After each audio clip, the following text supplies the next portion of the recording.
Bonjour Gérard Larcher. Bonjour. Bonjour. On l'a appris il y a quelques minutes, une femme est décédée dans un accident routier sur un point de blocage d'agriculteurs à Pamiers en Ariège. Son mari et sa fille sont dans un état compliqué. Selon Arnaud Rousseau, le président de la FNSEA, il s'agit de 3 adhérents du syndicat agricole. On n'a pas encore toutes les circonstances de l'accident, mais selon le procureur de Foix, une voiture a foncé dans le barrage. Les 3 occupants de cette voiture d'ailleurs sont en garde à vue au moment où l'on parle. Est-ce que c'est le drame qu'on craignait tous ? C'est un drame. C'est un drame et mes pensées vont d'abord à ceux qui aujourd'hui sont en train de se battre pour la vie et à cette femme qui est décédée. Et face à ce drame, il importe que les réponses soient très vite apportées au monde agricole. Vous savez, il y a longtemps que nous sentions la montée de cette tension. Au Sénat, nous avions voté une proposition de loi sur la compétitivité de la ferme France. Nous avions fait des rapports. Nous attirions l'attention du gouvernement. À l'époque d'Elisabeth Borne, maintenant, nous disons il y a urgence. Voilà pourquoi le Premier ministre s'est engagé à apporter d'ici la fin de la semaine des réponses concrètes aux agriculteurs. C'est essentiel. Ces réponses, on va évidemment en parler, mais il y a un sujet d'ordre public, on le voit bien ce matin avec le drame qu'on évoquait à l'instant. Pour le moment, il n'est pas question d'évacuer l'autoroute A64 qui est bloquée par les agriculteurs. C'est ce qu'a dit hier le ministre de l'Intérieur Gérald Darmanin. Est-ce que c'est quelque chose qui est nécessaire de laisser finalement ce mouvement pour éviter justement les risques? Il y a une profonde colère, il y a un ras-le-bol du monde agricole, il y a une espèce d'overdose de complexité, une volonté de sortir quelque part. Regardez certains titres, y compris de vos confrères il y a quelque temps vis-à-vis des éleveurs, d'être en quelque sorte des formes de parias de l'environnement. Mais et de la est-ce que le société. rôle de l'État, c'est pas justement d'assurer l'ordre et d'éviter, notamment peut-être pour éviter ce type de drame, d'éviter que les manifestations durent? Naturellement, il faut prendre les précautions nécessaires, notamment pour éviter qu'un véhicule qui veut forcer un barrage et qui, en quelque sorte, agit comme un bélier. Il y a moyen d'éviter ça, c'est au ministère de l'Intérieur d'y réfléchir, mais ne pensez pas que c'est en écartant et en gommant la colère des agriculteurs qu'on réglera la situation. Si on vous pose la question, c'est parce que dans d'autres cas, notamment quand il y a des manifestations écologistes, on l'a vu encore ce week-end près de Toulouse, là, il y a des évacuations. Écoutez, en tous les cas, c'est pas le souvenir que j'en ai à Sainte-Soline. Personnellement, face à ce drame d'abord, Il y a eu la présence des forces de l'ordre quand même, inclinons-nous Gérard devant le drame et devant la douleur. Deuxième des choses, indispensable d'apporter des réponses au monde agricole. Pour la sécurité, pardon d'insister Gérard Larcher, mais pour la sécurité des agriculteurs eux-mêmes en priorité, est-ce qu'il ne faut pas justement évacuer tous ces blocages ? Écoutez, il appartient aux responsables agricoles d'avoir avec le ministre de l'Intérieur les échanges qui sont nécessaires. Ce sont des hommes et des femmes responsables dans ces organisations. Il y a un ministre, qu'ils échangent. Alors il faut qu'on parle justement de ces échanges qui ont lieu entre la FNSEA, donc le principal syndicat agricole, Matignon. Quelle est l'urgence ? On a du mal à hiérarchiser les priorités dans les demandes des agriculteurs. Je dirais la première urgence, il faut que l'exécutif cesse d'avoir un double langage. Ça veut dire quoi ? Un langage qui, à Bruxelles, soutient les positions de M. Canfin, par exemple, ou du Green Deal, et qui, à Paris, dit il faut simplifier. Quand la Première ministre Elisabeth Borne, au dernier salon de l'agriculture, a dit nous n'interdirons pas aucun produit à caractère phytosanitaire si nous n'avons pas la molécule de substitution, bien nous voyons que ça n'est pas le cas. Donc il faut tenir parole et avoir le même langage. Et je m'adresse directement aux députés européens de Renaissance qui n'ont pas soutenu au Parlement européen celles et ceux qui, par exemple, sur les affaires de ce qu'on appelle l'IDE, soutenaient qu'il n'était pas question de réduire, par exemple, l'effectif d'un poulailler. Je suis un peu technique, mais je suis vétérinaire. Alors que à 21 500 poules, alors qu'arrivent d'Ukraine et du Brésil 50% des poulets qui sont consommés en France, qui viennent d'immenses poulaillers. Il faut mettre de côté toutes les normes à visée écologique, en fait ? Non, il ne faut pas les mettre toutes de côté. Il faut conjuguer la souveraineté alimentaire de l'Europe, la souveraineté alimentaire de la France, avec une transition écologique. Et je pense qu'on a besoin les uns des autres pour le faire. Mais on a besoin de normes pour ça, pardon, mais pour préserver l'environnement, par exemple. Mais on est en sur-normes en permanence. Je vais prendre un exemple, parce qu'il faut parler de choses concrètes. Dans mes départements normands, d'où je suis originaire, voilà qu'on impose de ressemer en herbe des terrains qui ont été labourés depuis des années, alors que les agriculteurs n'ont plus d'animaux. Alors, il faut qu'on soit logique. Comment voulez-vous que les agriculteurs comprennent qu'il faille ressemer en prairie, au nom d'ailleurs de la capture de carbone, alors qu'en même temps on dit que les animaux, par la météorisation, produisent du méthane. Mais qu'est-ce que vous répondez du coup à ceux qui disent mais à ce train-là, en fait, on ne fera jamais rien pour améliorer l'efficacité écologique? L'écologie ne doit pas être punitive. L'écologie doit être un dialogue entre ceux qui ont la responsabilité de produire pour nous nourrir, et un nécessaire équilibre qu'il faille se trouver. Je crois que c'est dans ce conflit-là qu'on a fait naître ce ras-le-bol, cette overdose de réglementation. Il y a la question des réglementations, il y a la question aussi des rémunérations. Sortir l'agriculture des accords de libre-échange, c'est ce que propose Jordan Bardella, le président du Rassemblement national. Vous en dites quoi, vous ? C'est ce que propose tout simplement le Sénat quand il s'oppose au Mercosur. Pardonnez-moi, on ne se pose pas beaucoup de questions environnementales. Quand on s'oppose, par exemple, à l'accord en catimini de l'Union européenne avec la Nouvelle-Zélande, est-ce qu'on mesure dans ce pays qu'en 2027, nous serons des importateurs nets de lait pour les besoins des Français? La droite en France a longtemps défendu le libre-échange. Pardon ? La droite en France a longtemps défendu le libre-échange. Ce n'est plus le cas. Mais ça n'est pas l'enfermement ou le repli sur nous-mêmes. Il faut des accords équilibrés. Avec des clauses notamment miroirs. Avec des contreparties d'équilibre environnemental. Nous importons aujourd'hui 7 fruits sur 10. Nous importons plus d'un poulet sur 2. Nous importons 25% de la viande bovine. Parlons concret, Gérard Larcher, parce que vous connaissez l'une des craintes majeures des agriculteurs aujourd'hui, c'est l'entrée dans l'Union européenne de l'Ukraine, parce que pour eux, l'agriculture ukrainienne, elle ne joue pas avec les mêmes règles que les nôtres. Donc l'Ukraine dans l'Europe, vous dites non? Non, je n'ai pas dit ça. Je dis l'Ukraine dans l'Europe avec des règles qui permettent cette transition entre une économie agricole ukrainienne qui n'a pas du tout les mêmes règles que nous et les règles de l'Union européenne. Gérard Larcher, le président du Sénat, est avec nous jusqu'à 9h. On laisse passer le fil info, 8h41. On vous retrouve dans une minute, le fil info, Sophie Echen. 3 personnes sont en garde à vue ce matin après un accident de la route sur un point de blocage des agriculteurs en Ariège. Une voiture a foncé sur le barrage. Une femme est morte, son mari et sa fille sont blessés. Ils ont été hospitalisés. Les actions, elles se poursuivent, notamment sur l'A64 au sud de Toulouse ou encore sur l'A7 entre l'Isère et la Drôme. L'inflation sur les produits alimentaires a augmenté de près de 12% l'an dernier. C'est le résultat du rapport annuel de l'Association de défense des consommateurs Famille Rurale. Selon cette étude, une famille de 4 personnes doit débourser au moins 539 € par mois pour manger correctement, contre 477 € l'année dernière. En Ukraine, les nouvelles frappes russes sur Kiev et Kharkiv ont fait au moins 2 morts. Il y a aussi des dizaines de blessés. Et puis les handballeurs français déjà qualifiés en demi-finale de l'Euro grâce à leur victoire contre l'Autriche hier soir. Le match contre la Hongrie demain comptera pour du beurre. Les Bleus affronteront la Suède vendredi pour une place en finale. France Info. Le 8-30 France Info, Jérôme Chapuis, Salia Braclia.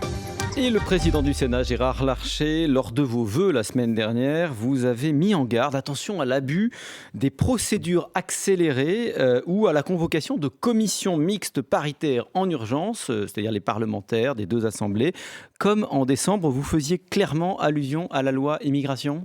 Oui, parce que nous avions demandé, et d'ailleurs la présidente de l'Assemblée nationale était sur la même longueur, les 2 présidents de groupe de la majorité, le président de la commission des lois du Sénat, nous pensions qu'il fallait nous donner du temps pour, bâtir le texte définitif, d'autant que l'Assemblée nationale n'avait pas débattu en séance plénière. Les conditions le du président vote de la République en a décidé autrement.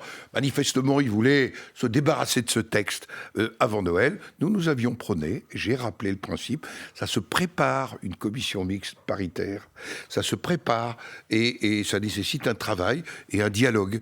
C'est, je pense, une bonne manière de faire la loi. Ça veut dire que ce texte n'est pas satisfaisant pour vous? Il aurait été meilleur si vous aviez pris plus de temps? Je pense que le texte aurait été, même s'il y a eu un travail exceptionnel, notamment du président de la commission des lois du Sénat, nous aurions eu quelques jours de plus. Je pense qu'on aurait eu un texte encore amélioré. Gérard Larcher, le Conseil constitutionnel qui doit rendre sa décision jeudi sur la loi immigration. Quand vous avez entendu devant les parlementaires Gérald Darmanin, le ministre de l'Intérieur, dire qu'il y a des dispositions de la loi immigration qui sont manifestement anticonstitutionnelles, vous n'êtes pas dit qu'il y avait un problème? Je me suis dit qu'il y avait parfois deux langages de M. Darmanin devant le Sénat, puis devant la commission à l'Assemblée nationale. Puisque le texte qui sortait du Sénat était un texte quasi parfait, et je n'aurais pas, j'allais dire, la cruauté de rappeler d'autres propos. Mais sur ce principe-là... Écoutez, le Conseil constitutionnel va rendre, c'est son rôle, son avis sur la constitutionnalité de tout ou partie du texte. Mais vous-même, vous êtes conscient qu'il y a des mesures nous prendrons en compte la anticonstitutionnelles? décision du Conseil constitutionnel. Si à l'issue des conclusions des travaux du Conseil constitutionnel, nous constatons que nous ne pouvons pas exercer de manière souveraine la mise en place d'une politique migratoire, alors il faudra tout simplement revenir à la proposition qui était la nôtre. Donc si le Conseil constitutionnel n'est pas d'accord, il faut changer la Constitution. Ça veut dire que pour vous, le problème, c'est pas la loi, c'est le Conseil constitutionnel? C'est pas un problème, j'ai dit le contraire. J'ai dit que le Conseil constitutionnel est dans son rôle de dire si c'est ou non conforme à la Constitution telle qu'elle est aujourd'hui. Il y a la préférence nationale dans ce texte? Il n'y a pas la préférence nationale, puisque cette théorie, je vous rappelle que sur le RSA, par exemple, et sur les indemnités de solidarité vieillesse, il y a des délais de présence dans le pays. Donc, de l'inscrire dans la loi, il est possible d'inscrire dans la loi.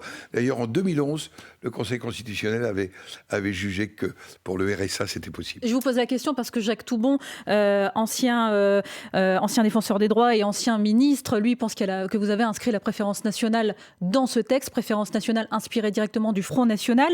Jacques Toubon, vous connaissez bien, il était au RPR avec vous. Eh bien, aujourd'hui, il a des gros doutes sur la ligne des Républicains. Écoutez, il était l'invité de France Info il y a quelques jours. Le vrai sujet, c'est est-ce que la droite, et en l'occurrence LR, se laisse tenter par aller vers l'extrême droite, et je pense que c'est mortel pour la droite, parce que il est absolument évident que, d'un point de vue démagogique, d'un point de vue populiste, l'extrême droite gagnera toujours par rapport à la droite. Votre réponse? La réponse est simple. Les députés de la majorité relative ont voté le texte. Et donc, pour vous, c'est pas un texte il y a eu une majorité avec de chaque côté. Rassemblement national. C'est pas parce que le Rassemblement national souligne qu'il y a un problème migratoire qu'il ne faut pas se pencher sur la réalité des flux migratoires. Jamais nous n'aurons eu autant de demandes d'asile. Je rappelle, 160 000 cette année attendues. C'était il y a 15 ans, 50 000. S'il n'y a pas un problème de politique migratoire, alors je ne sais pas ce que veulent dire. Reste que vous, Gérard Larcher, comme l'extrême droite, comme le Rassemblement national, vous demandez une réforme de l'AME, l'aide médicale d'État. Elisabeth Borne, ancienne première ministre, vous avez promis une réforme de l'AME. Est-ce que le nouveau Premier ministre, Gabriel Attal, vous l'a promis aussi? Mais pas comme l'extrême droite. Depuis des années, au Sénat, rapport de Roger Carucci, qui n'est pas d'extrême droite, souligne le problème posé par l'aide médicale d'État. Son ampleur, pas loin de 500 000 personnes, son coût, mais aussi, est-ce qu'il ne faut pas redéfinir qu'est-ce avec nos valeurs, Or, ce qui a été proposé au Sénat prévoit la prophylaxie, les soins urgents, les vaccinations, l'accompagnement des femmes. Mais il a servi à quoi le rapport des femmes enceintes et au-delà de la naissance. C'est exactement ce qui se passe en Allemagne. Si c'était un tel recul des droits. Le rapport de Claude Évin, de Patrick Stefanini, qui disent que l'AME est un dispositif utile, globalement maîtrisé, qu'il ne constitue pas un facteur d'incitation à l'immigration régulière. Il sert à quoi ce rapport ? Vous ne le lisez même pas ? Il souligne beaucoup d'interrogations. Regardez un tableau, notamment sur le recours aux radiothérapies, aux chimiothérapies. Nous voyons bien que c'est une aide médicale qui sert, j'allais dire, à effectuer des soins qui pourraient être effectués dans les pays d'origine. Gérard Larcher, les associations de consommateurs sont vent debout depuis l'annonce d'une augmentation du prix de l'électricité la semaine prochaine, un peu moins de 10% de plus au 1er février, du seul fait de la hausse des taxes. Est-ce que si vous étiez en responsabilité, vous auriez fait la même chose ? Oui, et nous l'avons dit. Et c'est un point de différence avec nos amis de l'Assemblée nationale. Quant au Sénat, nous avons dit programmation des finances publiques, nous avons dit que ce pays ne pouvait plus rester dans l'état dans lequel il était financièrement. Plus de 160 milliards de déficit budgétaire. Même le ministre de l'économie et des finances dit qu'il faut trouver très très vite 12 milliards. L'année prochaine. Je rappelle que c'est 9 milliards le fait d'avoir abaissé de 31 à 1 euro la taxe sur l'électricité. Mais ça va représenter 18 euros de plus par mois pour une famille avec 2 enfants, qu'on la remette en place, exemple. c'est tout simplement indispensable pour retrouver nos équilibres financiers. Ce n'est pas le bon moment, disent les associations. Non, c'est pas ça. Ça n'est jamais le bon moment. Ça n'est jamais le bon moment. Il y en est à 3 000 milliards de dettes et nous serons le dernier pays européen à retrouver un équilibre financier. Nous avons fait d'autres propositions pendant le débat budgétaire. Nous avons fait des propositions d'économie de 7 milliards. Nous avons pointé du doigt les 1300 agences publiques qui représentent 400 000 emplois et 80 milliards de dépenses publiques. Le gouvernement a fait un autre choix. Les agences publiques, eh bien, nous sommes dans notre logique. Programmation pluriannuelle des finances publiques. Objectif en 2025, retrouver un déficit qui... Vous dites quoi ? Il faut tailler dans les fonctionnaires, c'est ça ? Pardon ? Il faut tailler chez les fonctionnaires ? Non, je parle des agences. Ah, les agences publiques, il n'y a pas que les fonctionnaires. C'est lesquelles ? Mais il faut maîtriser la dépense. Nous avons 58%. Non mais d'accord, mais c'est lesquelles ? Non, nous avons 58%. Je vais prendre les agences très très nombreuses. Rien que dans le secteur de l'alimentation et de l'agriculture, il y en a 6. Est-ce que c'est nécessaire d'avoir 6 agences ? Justement, il faut plus de contrôle. Est-ce que c'est le moment de supprimer ce type d'emploi ? Oui, mais c'est aussi des fabricants de normes. Mais parce qu'il y a l'électricité qui augmente, mais il y a aussi les franchises médicales qui vont être doublées au mois de mars. C'est l'annonce de la ministre de la Santé. Là aussi, vous validez ? Je ne valide pas, je voudrais savoir ce qu'il en est et que nous procédions à une évaluation. C'est le rôle, j'allais dire, du Parlement. Ça va représenter 17 euros par an pour un Français en moyenne. L'électricité va représenter, pour ceux qui ne se chauffent pas à l'électricité, 5 euros par mois. Et pour ceux qui chauffent à l'électricité, 18 euros par mois. Plus donc, par exemple, 17 euros par an pour chaque Français. Ça n'est pas modeste, hein, mais nous n'avons plus les moyens, c'est tout. Gérard Larcher est avec nous jusqu'à 9h sur France Info. On vous retrouve juste après le fil info, 8h50, Sophie Echen. La mobilisation des agriculteurs entachée par un drame ce matin. Une femme a été tuée en Ariège après qu'une voiture a foncé sur un point de blocage. Ces 3 occupants ont été placés en garde à vue. C'est un drame difficile à vivre, dit ce matin le président de la FNSEA, le syndicat majoritaire dans la profession. En plein Dry January, cette étude de Santé publique France qui révèle que les Français boivent toujours trop d'alcool, mais moins qu'avant. Presque 3 fois moins de consommateurs quotidiens qu'il y a 20 ans. Les femmes ont tendance à rattraper les hommes lorsqu'il s'agit d'excès ponctuels. Aux États-Unis, les électeurs républicains votent ce soir à la primaire du New Hampshire. Donald Trump, grand favori face à son ancienne ambassadrice à l'ONU, Nikki Haley. Le gouverneur de Floride, Ron DeSantis, s'est retiré ce week-end appelant à soutenir l'ancien président américain. Amazon condamné à payer 32 millions d'euros d'amende par la CNIL, le gendarme des données numériques, pour une surveillance trop intrusive de ses salariés via notamment des scanners qui enregistrent les temps d'inactivité. France Info. Le 8-30 France Info, Jérôme Chapuis, Salia Braclia. Et toujours avec Gérard Larcher, le président du Sénat, on voudrait avoir votre commentaire sur ce rapport d'une commission d'enquête parlementaire sur les fédérations sportives qui a rendu ses conclusions ce matin. On rappelle que 17 millions de Français sont adhérents à des fédérations sportives. Et si on vous pose la question, c'est que ça concerne une fois de plus la ministre de l'Éducation et des Sports, Amélie Oudéa-Castéra, parce que d'abord c'est son dossier, mais parce qu'elle était également, il n'y a pas si longtemps que ça, directrice générale de la Fédération française de tennis. Il y a beaucoup de demandes dans ce rapport. Question très simple, compte tenu de ses anciennes fonctions, est-ce que la ministre des Sports est la mieux placée pour mettre en œuvre les très nombreuses demandes qui sont contenues dans ce rapport? Première des choses, je n'ai pas lu ce rapport qui doit sortir ce matin. Et comme président d'Assemblée, quand il s'agit des commissions d'enquête, il y a des règles. On ne commande pas des rapports dont on n'a pas eu, j'allais dire, une connaissance. Mais il y a des approfondie. choses qui sont déjà publiques, et notamment les déclarations que la ministre a faites au cours de ses auditions. Sur ce sujet, ce qui me préoccupe particulièrement, c'est est-ce que les fédérations, au sens large, ont fait, j'allais dire, suffisamment de transparence sur les principes éthiques de protection des jeunes. Ça, c'est un vrai sujet qui est posé. Nous verrons les recommandations de la commission d'enquête. C'est, je crois, un point d'exigence qu'il faut avoir. Et si la ministre venait à avoir manqué à cette exigence de transparence dans sa vie antérieure, alors le problème serait posé. Mais moi, je ne pratique pas la chasse. Je ne pratique pas la chasse à l'homme ou à la femme avant d'avoir les faits tels qu'ils sont et tels qu'ils seront objectivement annoncés dans un rapport de commission d'enquête. Je rappelle qu'un rapport de commission d'enquête peut avoir des conséquences judiciaires. C'est pas le président du Sénat, ça vous rappellera quelques commissions d'enquête qui ont été faites au Sénat, qui vous dira autrement. Donc je respecte le principe de la commission d'enquête. Demain, c'est le début de l'examen de loi qui doit garantir la liberté d'interruption volontaire de grossesse dans la Constitution. Si le texte va à son terme, vous présiderez le Congrès à Versailles parce qu'il faut une adoption à la majorité qualifiée par les députés et les sénateurs. C'est important de sécuriser l'IVG dans la Constitution. D'abord, c'est la présidente de l'Assemblée nationale qui préside le Congrès dans notre système institutionnel. Moi, j'ai toujours été très favorable à l'IVG. Et la première des préoccupations qui est la mienne, c'est les conditions dans lesquelles on pratique l'interruption volontaire de grossesse. On a fermé, en plus de 10 ans, 130 centres qui se consacrer à cette interruption volontaire de grossesse.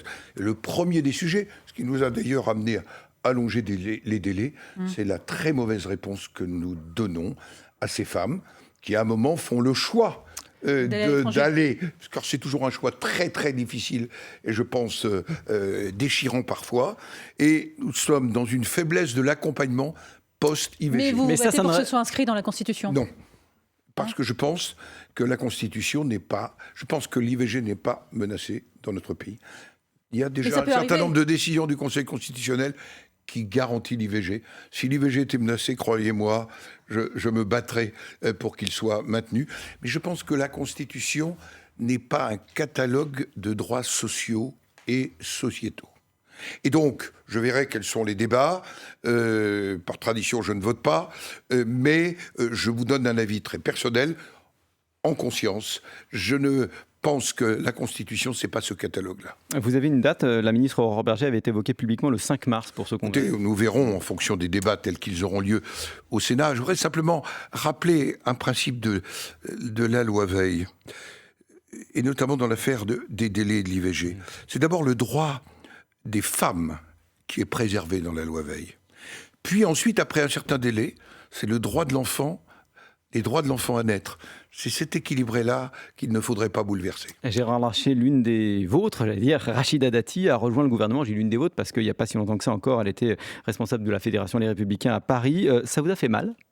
Écoutez, ça m'a fait un peu de peine que la présidente du Conseil national des Républicains fasse ce choix. Elle en a décidé. Je ne suis pas certain que ce soit, pour l'image des politiques, la meilleure des choses, mais bon, c'est ainsi. C'est une traître à vos yeux? Ce que j'attends d'elle... Est-ce que c'est une traître à vos yeux? Je n'utilise pas ces mots-là. Elle les utilisait. Elle l'avait utilisé en 2021, je n'utilise pas ces mots-là. Mais elle va avoir à relever de sacrés défis.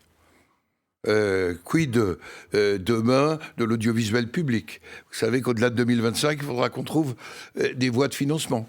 Quid de la régulation des plateformes numériques? Comment on finance le cinéma? Quand on parle de culture populaire, comment on soutient? Parce que la culture populaire, c'est essentiellement les collectivités locales qui l'assurent. Ça va être ça, ces défis. Nous verrons aux actes. Et quid de la mairie de Paris, puisqu'elle est déjà candidate? Écoutez, il appartiendra à LR de prendre le moment venu la décision. Nous avons gardé une ligne autonome. Mais elle peut porter vos couleurs. L'opposition. Elle peut porter les couleurs des Républicains à Paris en 2026. L'état actuel, non, elle n'appartient plus aux Républicains. Gérard Larcher, une tribune de plus de 1200 personnalités de la culture, regrette que Sylvain Tesson soit nommé parrain du Printemps des Poètes en 2024. Pour eux, l'auteur est devenu une icône réactionnaire, figure de proue de l'extrême droite littéraire. Rachida Dati, Bruno Le Maire lui ont apporté leur soutien à Sylvain Tesson. Et vous? Sylvain Tesson, c'est le beau. Et on lui a fait une espèce de procès d'avoir fait une préface d'un ouvrage de Jean Raspail qui parle de la Patagonie. Moi, j'en ai marre de penser qu'il y aurait une forme de cancel culture, qu'il y aurait une interdiction pour ceux qui ne seraient pas à gauche de participer au mouvement culturel. Au fond, Baudelaire n'aurait jamais dû être poète.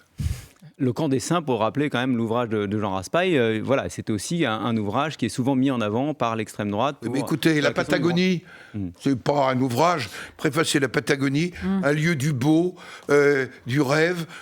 Pour un poète, c'est excellent. Bon, Gérard Larcher, président du Sénat, vous étiez l'invité de France Info ce matin.